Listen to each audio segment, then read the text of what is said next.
Hello friends, அனைவருக்கும் வணக்கம். எல்லோரும் வரக்கூடிய டிஎன்பிஎஸ்சி எக்ஸாமுக்காக ப்ரிப்பேர் ஆகிட்டு இருக்கீங்க. அனைவருக்கும் வணக்கம், அனைவருக்கும் வாழ்த்துக்கள். இன்றைக்கி நம்மளோட வீடியோவில் என்ன பார்க்க போகிறோம் அப்படின்னு பார்த்தாக்க, அல்ஜீப்ராவில் எல்சிஎம் ஹெச்சிஎஃப் எப்படி கண்டுபிடிக்கிறது அப்படின்னு பார்க்கலாம். இது எல்லாமே பழைய சம்ஸ்னால் 2025 டிஎன்பிஎஸ்சி நிறைய எக்ஸாம்ஸ் நடத்தியிருக்காங்க. அந்த எக்ஸாம்ஸில் கேட்கப்பட்ட கேள்விகள், அதுக்கு அவங்களும் கீ கொடுத்துருக்காங்க, இந்த கீ ஆன்சர். ஓகேவா? இந்த கீ ஆன்சரை பார்த்துட்டு இந்த ஆன்சர் எப்படி டிரைவ் பண்ணியிருக்காங்க அப்படின்றத நம்ம ஒவ்வொன்றா பார்க்கலாம். அப்போ தான் நமக்கு ஆன்சர் டிரைவ் பண்ணுறது எப்படி அப்படிங்கிறது புரியும். சரி, ஓகே. இப்போ அவங்க என்ன சொல்லியிருக்காங்கன்னு பார்ப்போம். இந்த ஃபஸ்ட்டு சம்மில் எல்சிஎம் கேட்டிருக்காங்க. இந்த சம்மில் எல்சிஎம் கேட்டிருக்காங்க. என்ன எதுக்கு கேட்டிருக்காங்கன்னா, x² - 2x - 3 இது ஒன்று, இன்னொன்று வந்து x² + 3x + 2 இது, கடைசியாக x² - 1. இந்த 3 பல்லுறு கோவைகளுக்கும் அவங்க என்ன கேட்டிருக்காங்கனாக்கா எல்சிஎம் கேட்டிருக்காங்க. சரிங்களா? ஸோ ஆன்சர் கொடுத்துருக்காங்க. இந்த ஆன்சர் எப்படி வந்துச்சு அப்படிங்கிறத பார்க்கலாம். அதுக்கு முன்னாடி காரணிப்படுத்தணும். காரணிப்படுத்துறதுனா ஃபேக்டர்ஸாக பிரிக்கிறது, ஃபேக்டரைசேஷன்னு சொல்லுவாங்க. ஃபேக்டரைசேஷன் அப்படின்னு சொல்லுவாங்க. அதாவது x² + 3x + 2 அப்படின்னாக்கா அதை வந்து x plus something, x minus something அப்படின்னு நம்ம பிரிக்கிறது. எந்த ரெண்டை பெருக்குனாங்க, இங்கே x² வந்திருக்கிறதுனால 2 ஃபேக்டர் தான் இருக்க முடியும். ஸோ x² + 3x + 2னா எது ரெண்டை பெருக்குனா x² + 3x + 2 அப்படின்னு வரும்ன்றது தான், அந்த 2 தான் ஃபேக்டர்ஸ். ஓகேவா? ஸோ காரணிப்படுத்துகிறோம் இப்போ. ஓகேவா? ஸோ ஒன்றா பார்க்கலாம். ஃபஸ்ட்டு x² - 2x - 3 அப்படின்னு வந்திருக்கு. இந்த இடத்துல நம்ம பார்க்க வேண்டியது 2 தான். -3 பார்க்கணும், அடுத்தது -2 பார்க்கணும். -2ஓட என்ன வந்திருக்குன்னா x வந்திருக்கு. ஓகேவா? -3 வந்து x வராமல் இருக்குது. ஸோ அந்த இடத்துல என்ன பண்ணணுன்னாக்கா 2 நம்பராக நம்ம பிரிக்கணும். இப்போ இந்த -3 இருக்குது பாருங்களேன். இந்த -3யை நம்ம என்னவா பிரிக்கிறோன்னா 2 நம்பராக பிரிக்கிறோம். எப்படி பிரிக்கிறோம் அப்படின்னாக்கா, அந்த 2 நம்பரையும் கூட்டுனா -2 வரணும், அதே நேரத்தில் அந்த 2 நம்பரையும் பெருக்குனா -3 வரணும். ஓகேங்களா? இதுதான் அவன் கேட்டிருக்கான். ஓகேவா? இப்போ வந்து 2 நம்பரு பாருங்கள், -3யை 2ஆக பிரிக்கிறோம். -1 இன்னொன்று 3, இது ரெண்டையும் பெருக்குனா -1 × 3, இது ரெண்டையும் பெருக்குனா நமக்கு என்ன கிடைக்கும்? -3 கிடைக்கும். அதே நேரத்தில் -1ஐயும் 3ஐயும் கூட்டினா நமக்கு என்ன கிடைக்கும்? +2 தான் கிடைக்கிது. ஆனால் நமக்கு என்ன கிடைக்கணும்? -2 வரணும். ஸோ ஆன்சர் அப்போ இது கிடையாது. அப்போ அடுத்தது எங்கே வரும்? 1 -3 அப்படின்னு 2 நம்பரு, இது ரெண்டையும் பெருக்குனாக்க -3 வருது.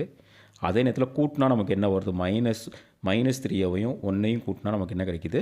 -2 கிடைக்கிது. ஓகே, இப்போ இதுதான் அந்த நம்பர். ஓகேங்களா? -3யும் 1 தான் அந்த நம்பர். ஸோ அப்போ நம்ம என்ன பண்ணுறோம்? காரணி எது 2 பேருக்குன்னா x - 3, அந்த -3யோட அதுக்கு முன்னாடி எக்ஸை போட்டுக்கிறோம், அவ்வளோதான். x + 1. ஓகேங்களா? அப்போ x² - 2x - 3 இதுக்கு உண்டான ஃபேக்டர்ஸ் வந்து x - 3 × x + 1 வந்துருச்சு பாருங்கள், இங்கே போட்டாச்சு. ஓகேவா? அதே மாதிரி x² + 3x + 2 இங்கே என்ன கேட்டிருக்கான்? +3 கேட்டிருக்கான். ரெண்டுமே ப்ளஸில் வந்திருக்கு. அப்போ அந்த 2 நம்பரும் கண்டிப்பாக ப்ளஸில் தான் இருந்தாகணும். அப்போ அந்த 2 நம்பரும் கண்டிப்பாக ப்ளஸில் தான் இருந்தாகணும். ஓகேவா?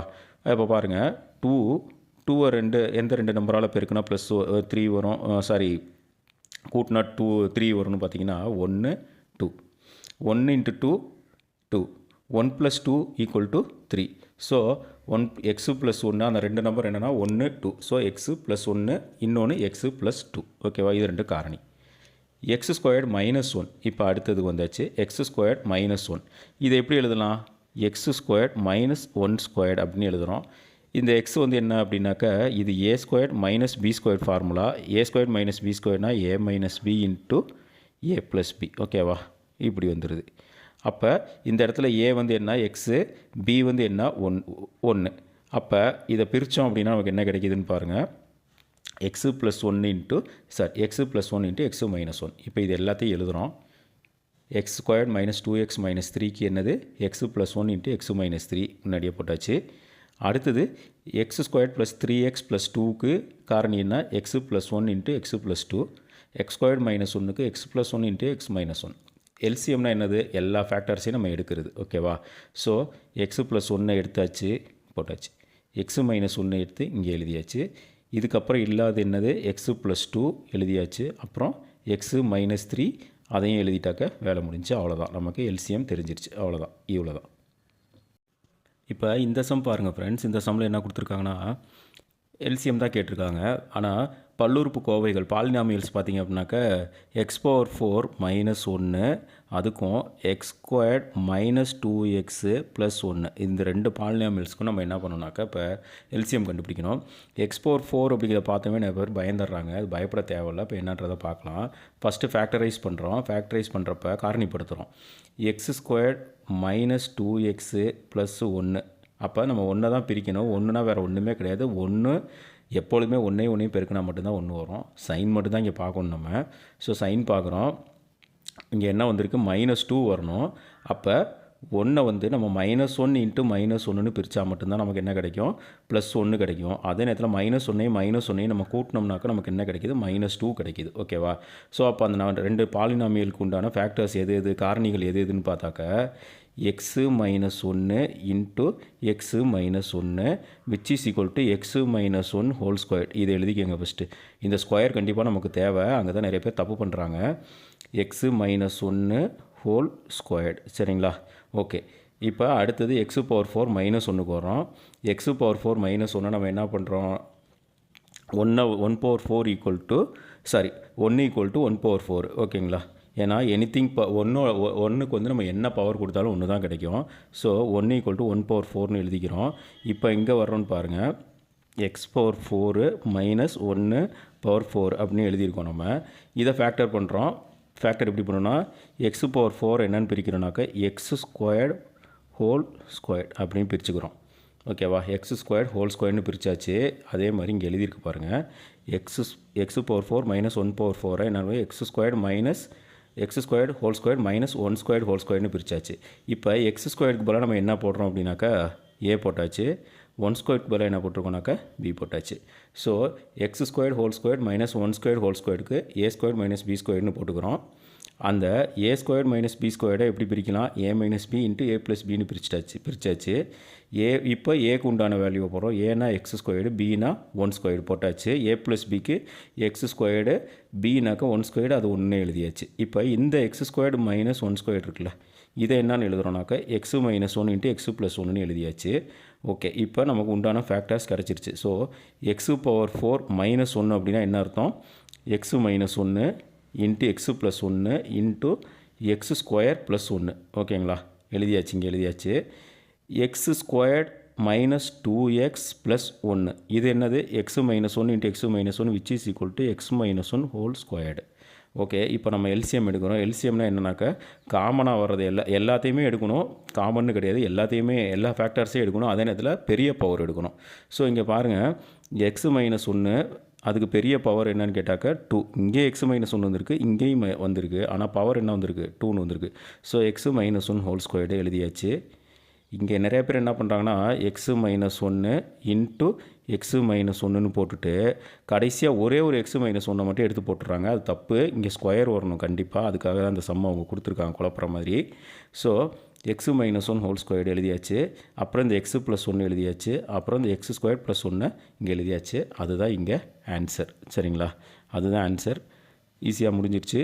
பவர் 4ன்னு வரப்போ மட்டும் கண்டிப்பாக எக்ஸு பவர் 4 மைனஸ்னு இங்கே ஏதாச்சும் ஒரு நம்பர் வந்துச்சுன்னா அது என்ன நம்பர் வரும்னாக்கா 1ன்னு வரும்.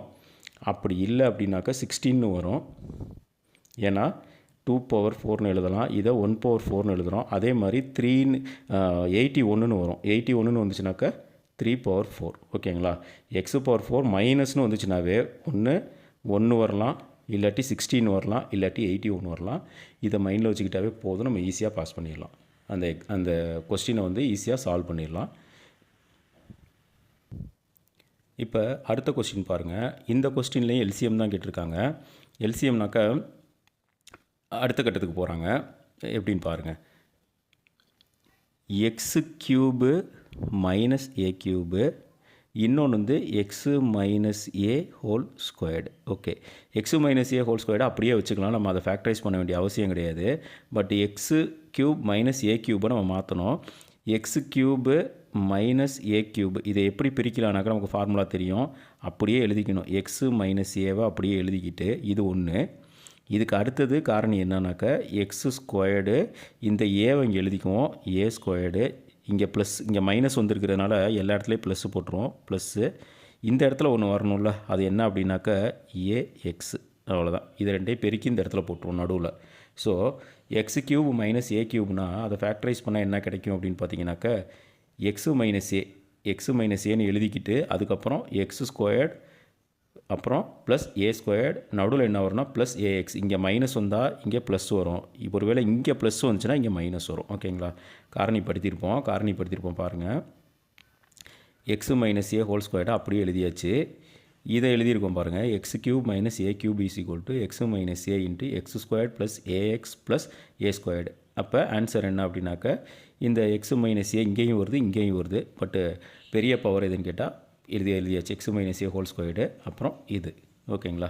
ஆன்சர் அவங்களே கொடுத்துருப்பாங்க பாருங்கள். அவங்க என்ன கொடுத்துருக்காங்கனாக்கா அதான் same. X minus A whole squared into X squared plus ax plus AX squared. அவ்வளோதான். அடுத்தது இந்த சம ஜிசிடி கேட்டிருக்காங்க. ஹெச்சிஎஃப் இங்கே வந்து என்ன கேட்டிருக்காங்கன்னா ஹெச்சிஎஃப் கேட்டிருக்காங்க. HCF 6 into X squared minus 3x 2x plus 10 என்ற ஜோடி பல்லுறுப்புக்கோவையின் மீப்போவா 6x³ plus 12x squared minus 90x எனில் மீப்போவா காண்கன்னு கேட்டிருக்காங்க. இங்கே எல்சிஎம் அவங்க கொடுத்து தான் நம்ம கேட்கணுங்கிற கொடுத்ததுனால அதை நம்ம கணக்கில் எடுத்துக்கணுங்கிற அவசியமே கிடையாது. இது மட்டுமே நமக்கு போதும். வாங்க என்னன்னு பார்க்கலாம். ஆன்சர் ரொம்ப ஈஸி தான். காரணிப்படுத்துகிறோம். ஃபஸ்ட்டு என்ன பண்ணுறோம் அப்படின்னாக்கா 6 இந்த 6 இருக்குது பார்த்தீங்களா, 6x ஸ்கொயர்டு மைனஸ் 3xை எப்படி பிரிக்கிறோம்னாக்கா 6 into X squared minus 3x அதை எப்படி பிரிக்கிறோன்னா எக்ஸை வெளியே எடுத்துகிறோம். இதுலேருந்து எக்ஸை வெளியே எடுத்தாக்க 6x இன்ட்டு எக்ஸ் மைனஸ் 3. இப்போ எக்ஸ் ஸ்கொயர்டு மைனஸ் 3xல் நம்ம எக்ஸை வெளியே எடுத்துட்டா என்ன கிடைக்கும்? X minus 3. முன்னாடி ஒரு 6 இருக்கிறனால அந்த 6ஐ போட்டுக்கிறோம். அவ்வளோதான், வேறு ஒன்றும் கிடையாது. அடுத்தது 2x ப்ளஸ் 10ல் 2ஐ வெளியே எடுத்துட்டோம் அப்படின்னாக்கா எக்ஸு ப்ளஸ் 5.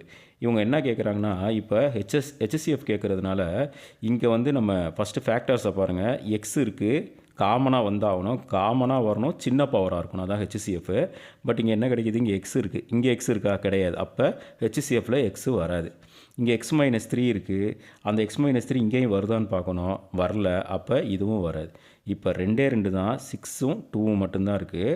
6 என்னென்னு பிரிக்கலாம்? 2 இன்ட்டு 3 2 ஈக்குவல் டு 2 இன்ட்டு 1. இது ரெண்டுலேயும் காமனாக வர்றது 2 தான். So HCF 2. சரிங்களா? அவ்வளோதான் இந்த சம். இது மாதிரி நிறையா சம்ஸ் இருக்குது. ஒவ்வொன்றா பார்க்கலாம்.